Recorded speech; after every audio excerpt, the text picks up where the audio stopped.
젤렌스키 대통령이 심각한 표정으로 러시아군을 짐승들이라 부르는데요.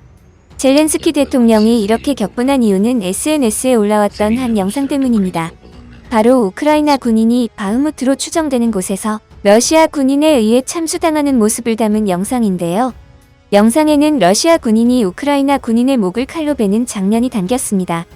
끔찍한 비명이 들리는 가운데 참수를 계속하라는 목소리와 참수 이후 머리를 사령관에게 보내야 한다는 목소리도 녹음됐는데요.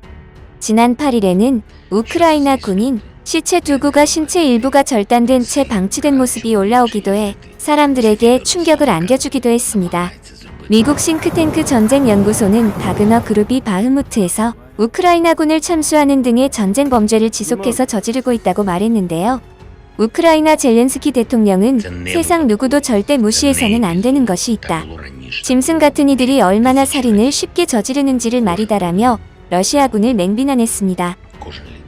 반인륜적인 행위를 담은 영상이 유포되자 국제적으로 러시아의 비난과 질타가 쏟아졌는데요. 유엔 인권 최고대표 사무소의 우크라이나 인권감시단도 전쟁 포로들을 상대로 국제인도주의법을 심각하게 위반했다며 가해자들이 책임을 져야 한다고 밝혔습니다. 우크라이나군 보안국도 전쟁 범죄 수사에 돌입해 우크라이나 형법 조항에 따라 이들을 심판할 것이라 강조했는데요.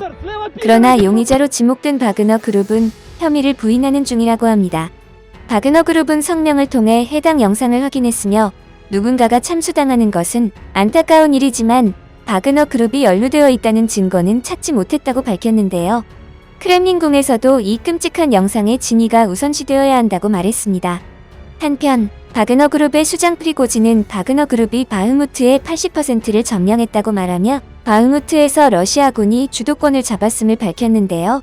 그러나 세르이 체레바티 우크라이나 동부군 대변인은 프리고진의 말이 사실이 아니라며 우크라이나 방위군이 바흐무트 영토의 훨씬 큰 비율을 통제하고 있다고 말하며 프리고진의 주장을 반박했다고 합니다.